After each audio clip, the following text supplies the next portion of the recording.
أعوذ بالله من الشيطان الرجيم. بسم الله الرحمن الرحيم. لا يحب الله الجهر بالسوء من القول إلا من ظلم، وكان الله سميعا عليما. إن تبدوا خيرا أو تخفوه أو تعفو عن سوء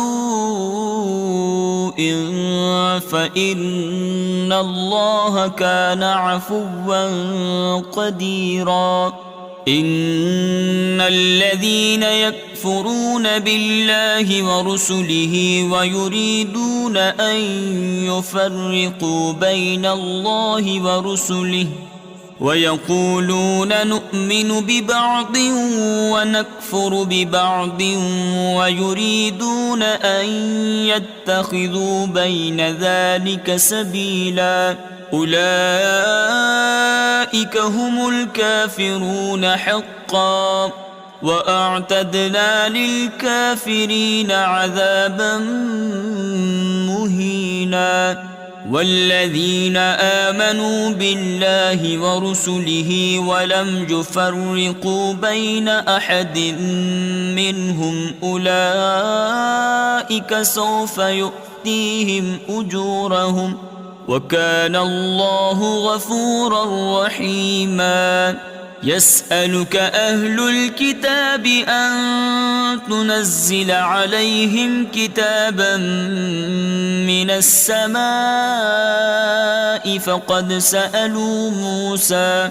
فقد سألوا موسى أكبر من ذلك فقالوا أرنا الله جهرة فأخذتهم الصاعقة بظلمهم ثم اتخذوا العجل من بعد ما جاءتهم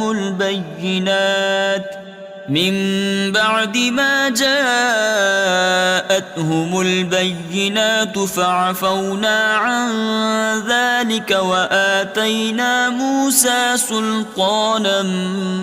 مبينا. ورفعنا فوقهم الطور بميثاقهم وقلنا لهم ادخلوا الباب سجدا وقلنا لهم لا تعدوا في السبت وأخذنا منهم ميثاقا غليظا. فبما نقضهم ميثاقهم وكفرهم بآيات الله وقتلهم الأنبياء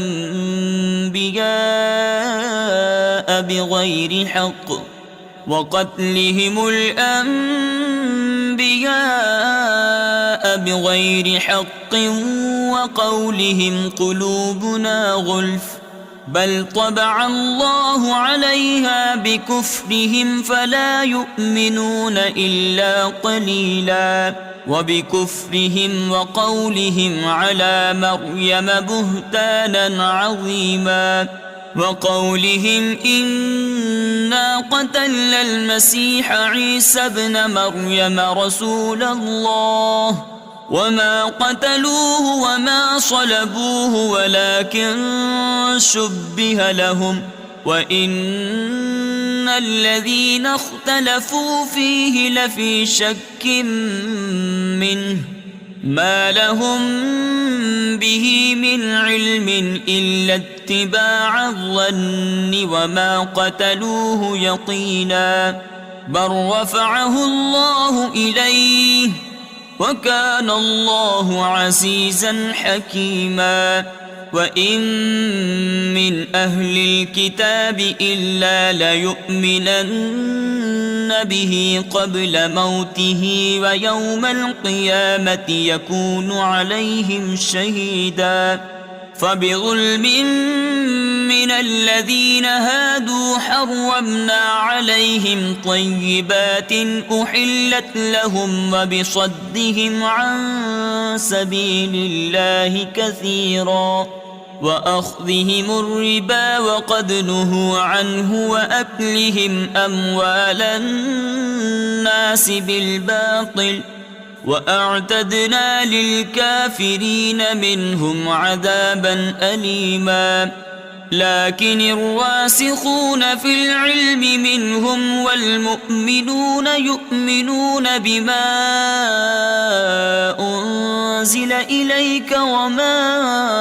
أنزل من قبلك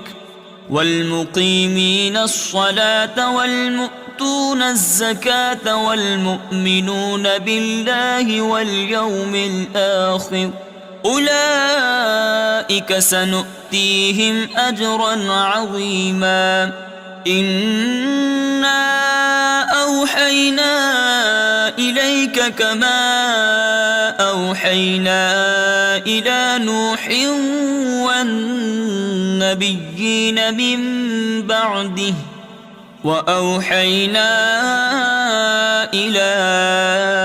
إبراهيم وإسماعيل وإسحاق ويعقوب والأسباط وعيسى وأيوب ويونس وهارون وسليمان وآتينا داود زبورا ورسلا قد قصصناهم عليك من قبل ورسلا لم نقصصهم عليك وكلم الله موسى تكليما رسلا مبشرين ومنذرين لئلا يكون للناس على الله حجة بعد الرسل وكان الله عزيزا حكيما لكن الله يشهد بما أنزل إليك أنزله بعلمه والملائكة يشهدون وكفى بالله شهيدا إن الذين كفروا وصدوا عن سبيل الله قد ضلوا ضلالا بعيدا إن الذين كفروا وظلموا لم يكن الله ليغفر لهم ولا ليهديهم طريقا إلا طريق جهنم خالدين فيها أبدا وكان ذلك على الله يسيرا يا أيها الناس قد جاءكم الرسول بالحق من ربكم فآمنوا خيرا لكم وإن تكفروا فإن لله ما في السماوات والأرض وكان الله عليما حكيما يا أهل الكتاب لا تغلوا في دينكم ولا تقولوا على الله إلا الحق إنما المسيح عيسى ابن مريم رسول الله وكلمته ألقاها إلى مريم وروح منه فآمنوا بالله ورسله ولا تقولوا ثلاثة انتهوا خيرا لكم إنما الله إله واحد سبحانه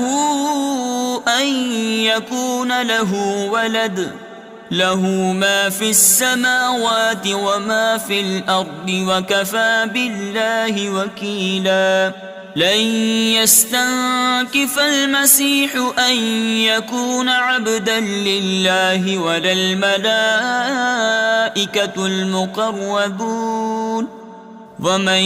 يستنكف عن عبادته ويستكبر فسيحشرهم إليه جميعا فأما الذين آمنوا وعملوا الصالحات فيوفيهم أجورهم ويزيدهم من فضله وأما الذين استنكفوا واستكبروا فيعذبهم عذابا أليما ولا يجدون لهم من دون الله وليا ولا نصيرا. يا أيها الناس قد جاءكم برهان من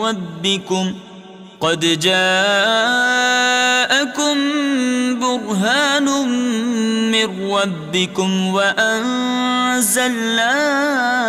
إليكم نورا مبينا.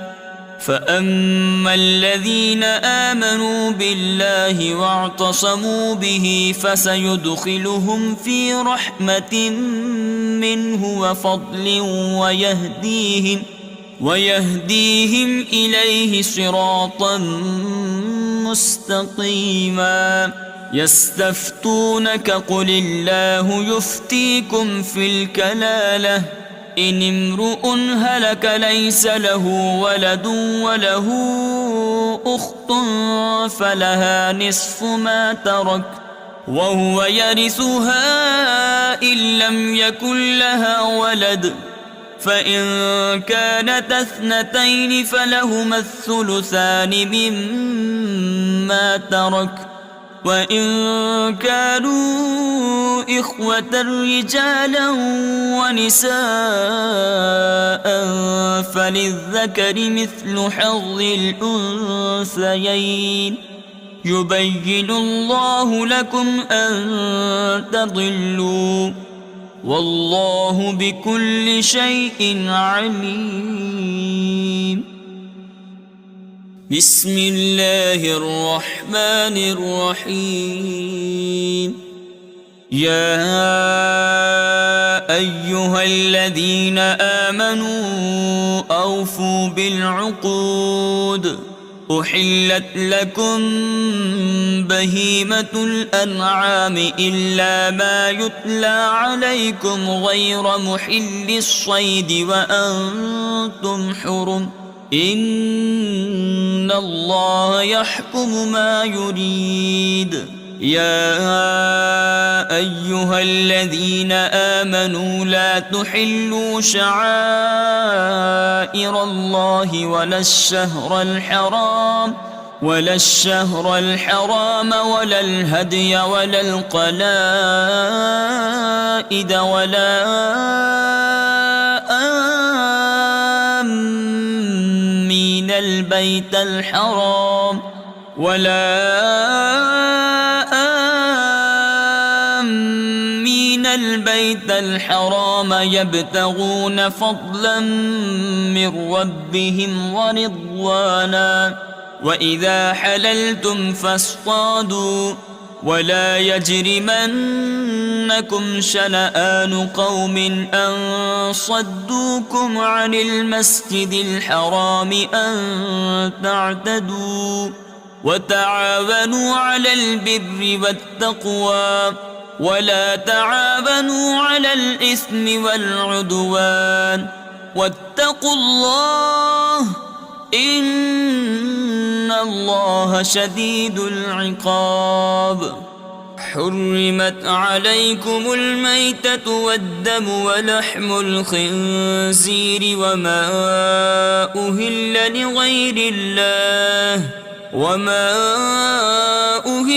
لغير الله به والمنخنقة والموقوذة والمتردية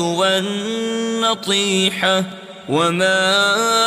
أكل السبع إلا ما ذكيتم وما ذبح على النصب وأن تستقسموا بالأزلام، ذلكم فسق. اليوم يئس الذين كفروا من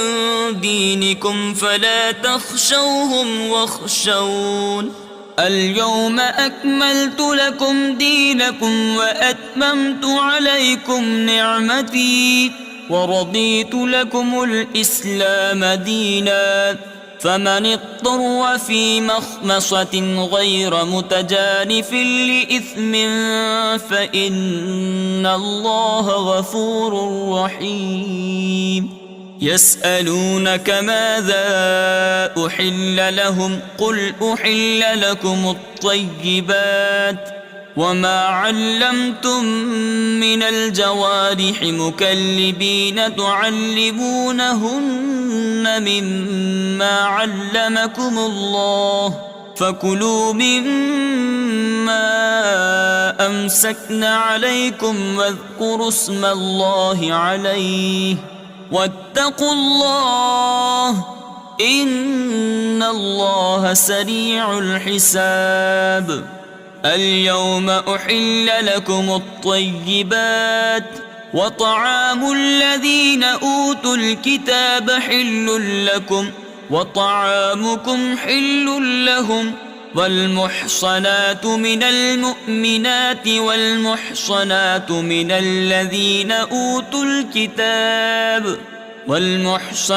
من الذين أوتوا الكتاب من قبلكم إذا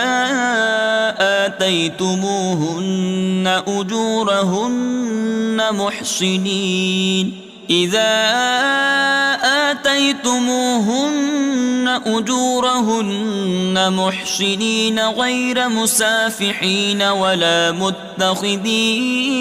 أخدان ومن يكفر بالإيمان فقد حبط عمله وهو في الآخرة من الخاسرين يا أيها الذين آمنوا إذا قمتم إلى الصلاة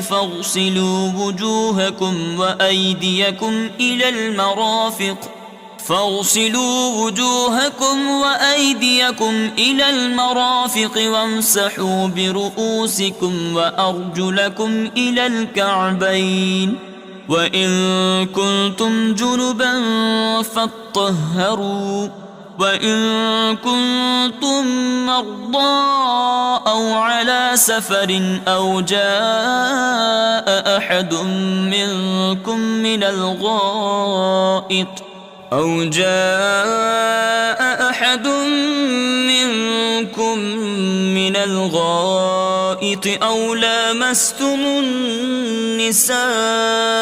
أو لامستم النساء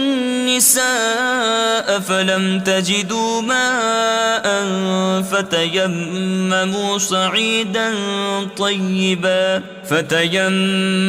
صعيدا طيبا فامسحوا بوجوهكم وأيديكم منه ما يريد الله ليجعل عليكم من حرج ولكن يريد ليطهركم وليتم نعمته عليكم لعلكم تشكرون واذكروا نعمة الله عليكم وميثاقه الذي واثقكم به إذ قلتم سمعنا وأطعنا واتقوا الله إن الله عليم بذات الصدور يا أيها الذين آمنوا كونوا قوامين لله شهداء بالقسط ولا يجرمنكم شنآن قوم على ألا تعدلوا اعدلوا هو أقرب للتقوى واتقوا الله إن الله خبير بما تعملون وعد الله الذين آمنوا وعملوا الصالحات لهم مغفرة وأجر عظيم والذين كفروا وكذبوا بآياتنا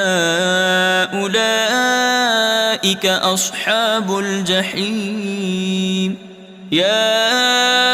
أيها الذين آمنوا اذكروا نعمة الله عليكم إذ هم قوم إذ هم قوم أن يبسطوا إليكم أيديهم فكف أيديهم عنكم واتقوا الله وعلى الله فليتوكل المؤمنون. ولقد أخذ الله ميثاق بني إسرائيل وبعثنا منهم 12 نقيبا وقال الله إني معكم لئن أقمتم الصلاة وآتيتم الزكاة وآمنتم برسلي وعزرتموهم وأقرضتم الله قرضا حسنا لأكفرن عنكم سيئاتكم ولأدخلنكم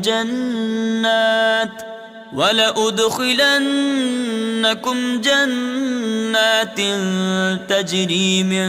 تحتها الأنهار فمن كفر بعد ذلك منكم فقد ضل سواء السبيل. فبما نقضهم ميثاقهم لعناهم وجعلنا قلوبهم قاسية يحرفون الكلم عن مواضعه ونسوا حظا مما ذكروا به ولا تزال تطلع على خائنة منهم إلا قليلا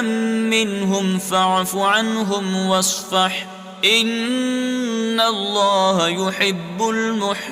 المحسنين. ومن الذين قالوا إنا نصارى أخذنا ميثاقهم فنسوا حظا مما ذكروا به فأغرينا بينهم العداوة والبغضاء إلى يوم القيامة وسوف ينبئهم الله بما كانوا يصنعون. يا أهل الكتاب قد جاءكم رسولنا يبين لكم كثيرا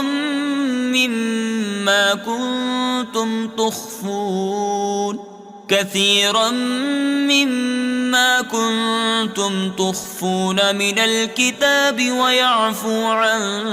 كثير. قد جاءكم من الله نور وكتاب مبين يهدي به الله من اتبع رضوانه سبل السلام ويخرجهم من الظلمات إلى النور بإذنه ويهديهم إلى صراط مستقيم. لقد كفر الذين قالوا إن الله هو المسيح ابن مريم قل فمن يملك من الله شيئا إن أراد أن يهلك المسيح ابن مريم وأمه ومن في الأرض جميعا ولله ملك السماوات والأرض وما بينهما يخلق ما يشاء والله على كل شيء قدير. وقالت اليهود والنصارى نحن أبناء الله وأحباؤه قل فلم يعذبكم بذنوبكم بل أنتم بشر ممن خلق يغفر لمن يشاء ويعذب من يشاء ولله ملك السماوات والأرض وما بينهما وإليه المصير. يا أهل الكتاب قد جاءكم رسولنا يبين لكم على فترة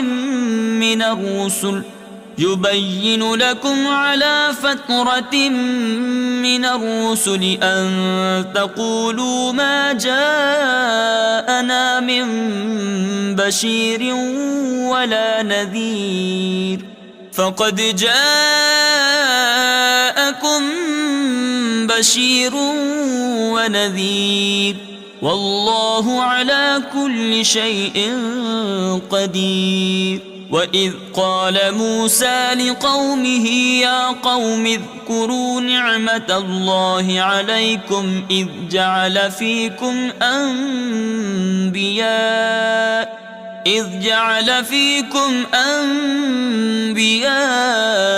وجعلكم ملوكا وآتاكم ما لم يؤت أحدا من العالمين. يا قوم ادخلوا الأرض المقدسة التي كتب الله لكم ولا ترتدوا على أدباركم فتنقلبوا خاسرين. قالوا يا موسى إن فيها قوما جبارين وإنا لن ندخلها حتى يخرجوا منها فإن يخرجوا منها فإنا داخلون. قال رجلان من الذين يخافون أنعم الله عليهم ادخلوا عليهم الباب فإذا دخلتموه فإنكم غالبون وعلى الله فتوكلوا إن كنتم مؤمنين. قالوا يا موسى إنا لن ندخلها أبدا ما داموا فيها فاذهب أنت وربك فقاتلا إنا هاهنا قاعدون. قال رب إني لا أملك إلا نفسي وأخي فافرق بيننا وبين القوم الفاسقين. قال فإنها محرمة عليهم 40 سنة يتيهون في الأرض فلا تأس على القوم الفاسقين. واتل عليهم نبأ ابني آدم بالحق إذ قربا قربانا فتقبل من أحدهما ولم يتقبل من الآخر قال لأقتلنك قال إنما يتقبل الله من المتقين. لئن بسطت إلي يدك لتقتلني ما أنا بباسط يدي إليك لأقتلك إني أخاف الله رب العالمين. إني أريد أن تبوء بإثمي وإثمك فتكون من أصحاب النار وذلك جزاء الظالمين. فطوعت له نفسه قتل أخيه فقتله فأصبح من الخاسرين. فبعث الله غرابا يبحث في الأرض ليريه كيف يواري سوءة أخيه قال يا ويلتى أعجزت أن أكون مثل هذا الغراب فأواري سوءة أخي فأصبح من النادمين. من أجل ذلك كتبنا على بني إسرائيل أنه من قتل نفسا بغير نفس أو فساد في الأرض فكأنما قتل الناس جميعا ومن أحياها فكأنما أحيا الناس جميعا ولقد جاءتهم رسلنا بالبينات ثم إن كثيرا منهم بعد ذلك في الأرض لمسرفون إنما جزاء الذين يحاربون الله ورسوله ويسعون في الأرض فسادا أن يقتلوا أو يصلبوا أو تقطع أيديهم وأرجلهم من خلاف أو ينفوا من الأرض ذلك لهم خزي في الدنيا ولهم في الآخرة عذاب عظيم إلا الذين تابوا من قبل أن تقدروا عليهم فاعلموا أن الله غفور رحيم يا أيها الذين آمنوا اتقوا الله وابتغوا إليه الوسيلة وجاهدوا في سبيله لعلكم تفلحون إن الذين كفروا لو أن لهم ما في الأرض جميعا ومثله معه ليفتدوا به من عذاب يوم القيامة ما تقبل منهم ولهم عذاب أليم يريدون أن يخرجوا من النار وما هم بخارجين منها ولهم عذاب مقيم والسارق والسارقة فاقطعوا أيديهما جزاء بما كسبا نكالا من الله والله عزيز حكيم فمن تاب من بعد ظلمه وأصلح فإن الله يتوب عليه إن الله غفور رحيم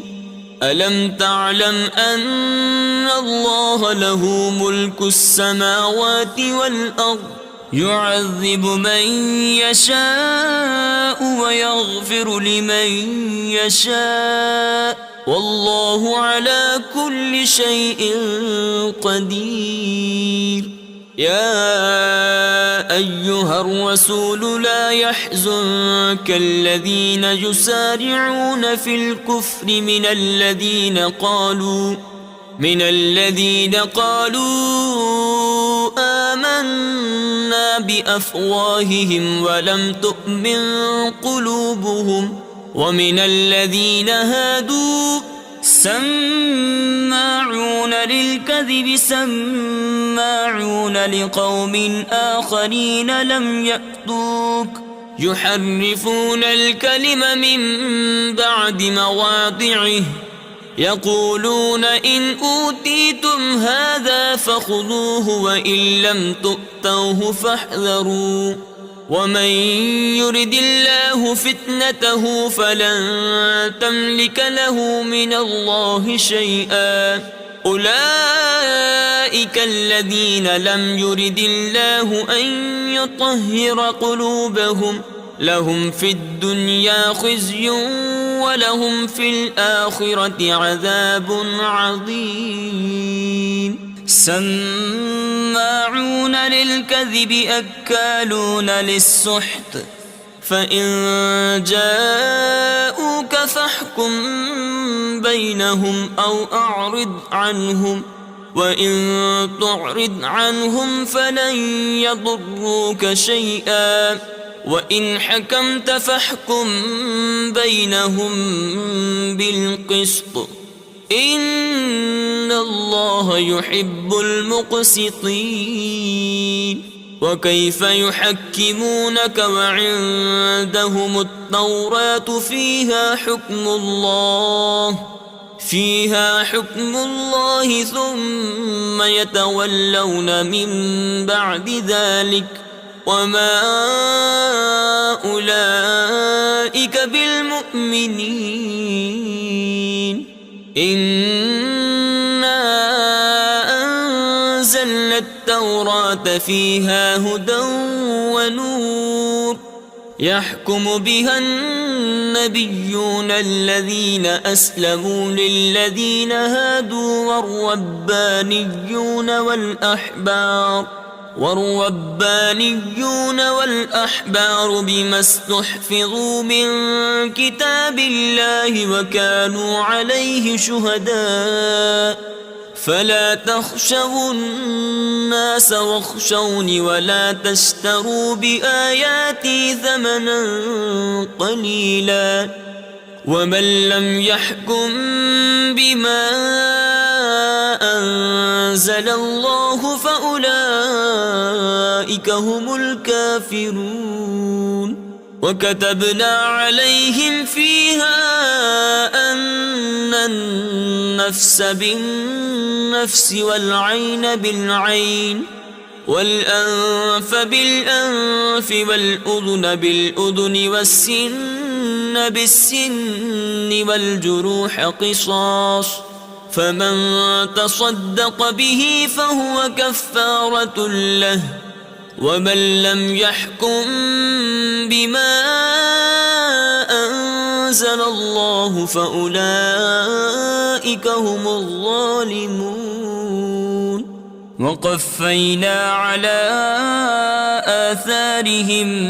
بعيسى ابن مريم مصدقا لما بين يديه من التوراة وآتيناه الإنجيل فيه هدى ونور ومصدقا لما بين يديه من التوراة وهدى وموعظة للمتقين. وليحكم أهل الإنجيل بما أنزل الله فيه ومن لم يحكم بما أنزل الله فأولئك هم الفاسقون. وأنزلنا إليك الكتاب بالحق مصدقا لما بين يديه من الكتاب ومهيمنا عليه فاحكم بينهم بما أنزل الله ولا تتبع أهواءهم عما جاءك من الحق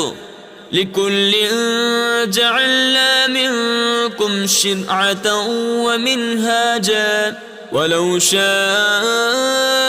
الله لجعلكم أمة واحدة ولكن ليبلوكم فيما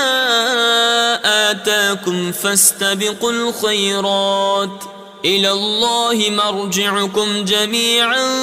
فينبئكم بما كنتم فيه تختلفون. وأن احكم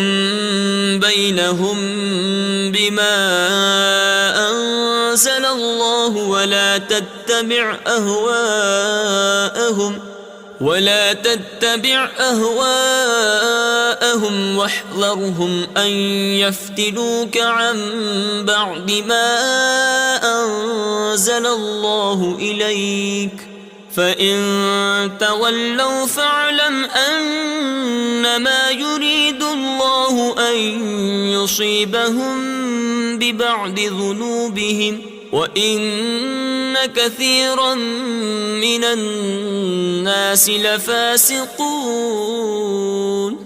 أفحكم الجاهلية يبغون ومن أحسن من الله حكما لقوم يوقنون يا أيها الذين آمنوا لا تتخذوا اليهود والنصارى أولياء بعضهم أولياء بعض ومن يتولهم منكم فإنه منهم إن الله لا يهدي القوم الظالمين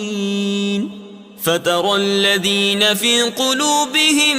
مرض يسارعون فيهم يقولون نخشى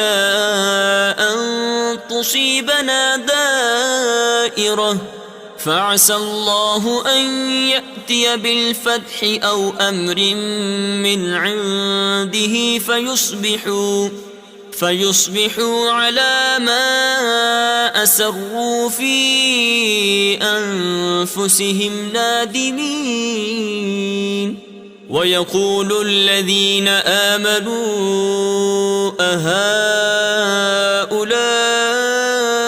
الذين أقسموا بالله جهد أيمانهم إنهم لمعكم حبطت أعمالهم فأصبحوا خاسرين يا أيها الذين آمنوا من يرتد منكم عن دينه فسوف يأتي الله بقوم يحبهم ويحبونه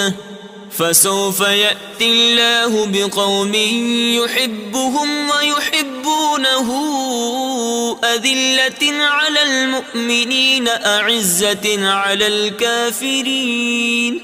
يجاهدون في سبيل الله ولا يخافون لومة لائم ذلك فضل الله يؤتيه من يشاء والله واسع عليم إنما وليكم الله ورسوله والذين آمنوا الذين يقيمون الصلاة ويؤتون الزكاة وهم راكعون ومن يتول الله ورسوله والذين آمنوا فإن حزب الله هم الغالبون يا أيها الذين آمنوا لا تتخذوا الذين اتخذوا دينكم هزوا ولعبا من الذين أوتوا الكتاب من قبلكم والكفار أولياء واتقوا الله إن كنتم مؤمنين وإذا ناديتم إلى الصلاة اتخذوها هزوا ولعبا ذلك بأنهم قوم لا يعقلون قل يا أهل الكتاب هل تنقمون منا إلا أن آمنا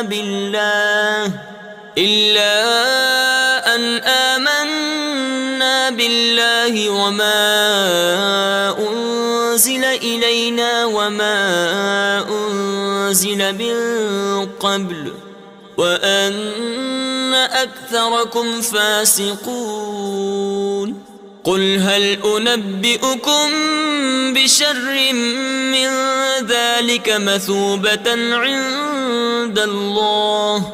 من لعنه الله وغضب عليه وجعل منهم القردة والخنازير وعبد الطاغوت أولئك شر مكانا وأضل عن سواء السبيل وإذا جاءوكم قالوا قد دخلوا بالكفر وهم قد خرجوا به والله أعلم بما كانوا يكتمون وترى كثيرا منهم يسارعون في الإثم والعدوان وأكلهم السحت لبئس ما كانوا يعملون لولا ينهاهم الربانيون والأحبار عن قولهم الإثم وأكلهم السحت لبئس ما كانوا يصنعون وقالت اليهود يد الله مغلولة غلت أيديهم ولعنوا بما قالوا بل يداه مبسوطتان ينفق كيف يشاء وليزيدن كثيرا منهم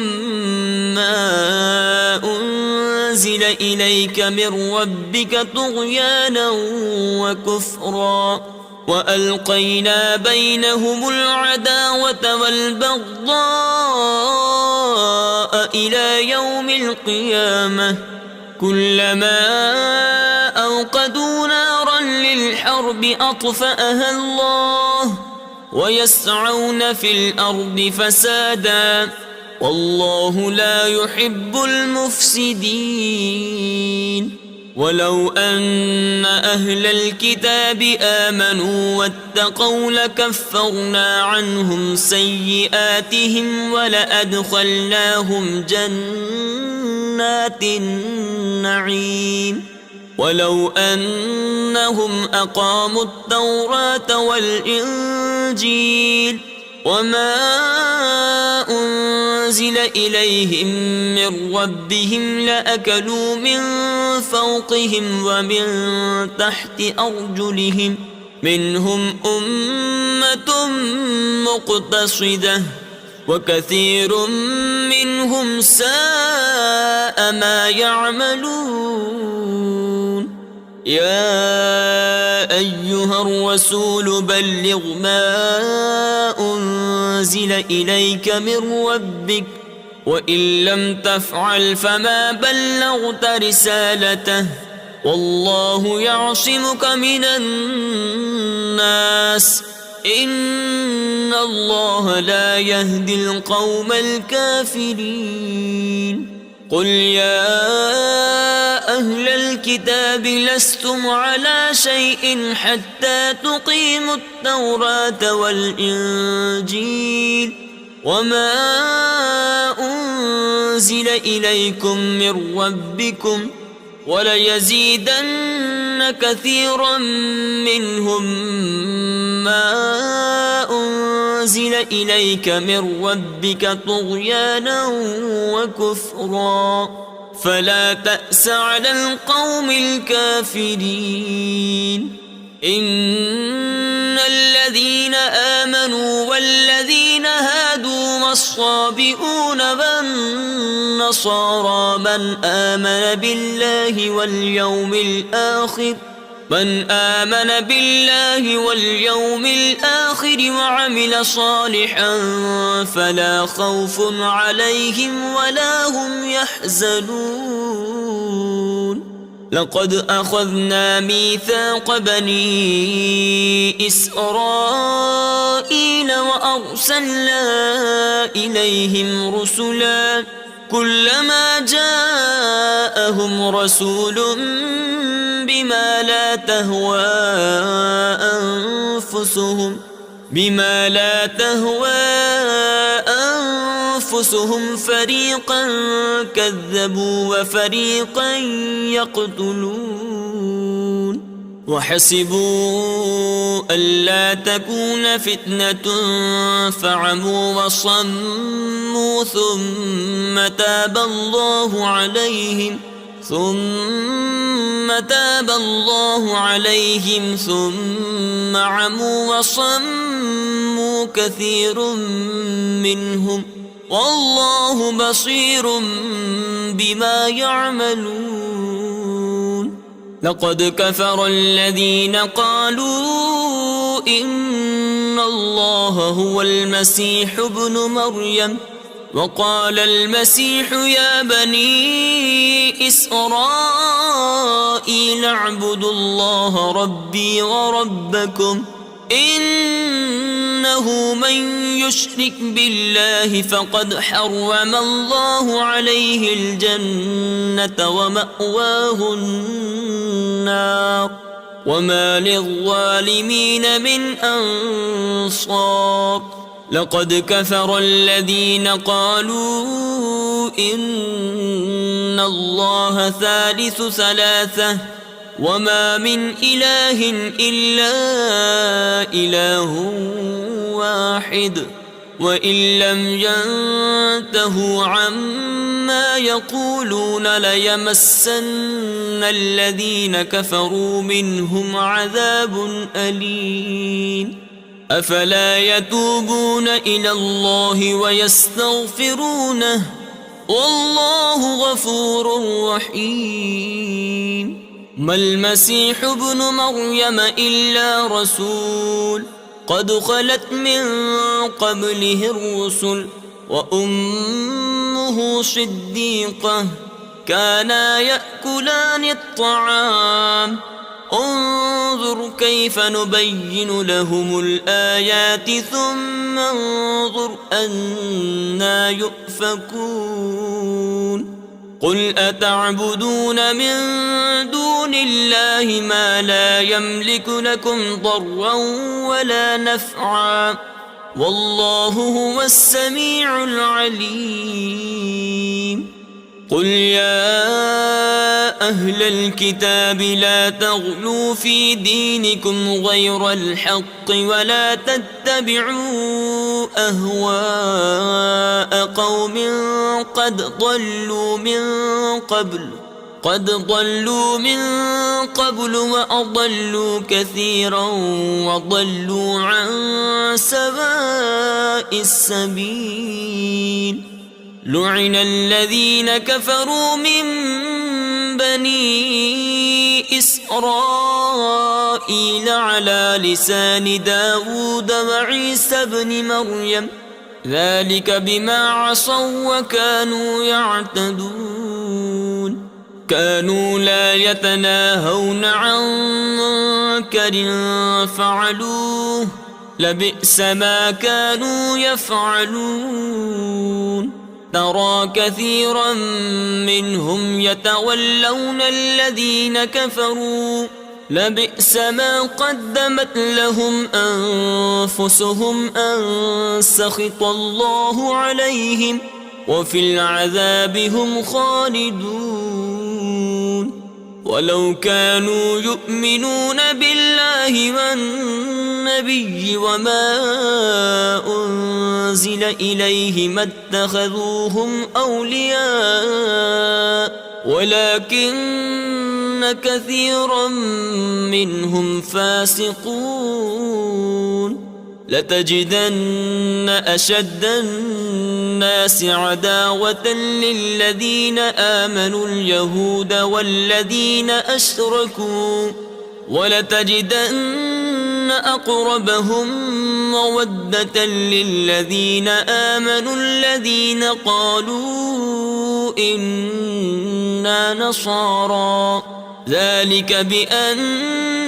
منهم قسيسين ورهبانا وأنهم لا يستكبرون.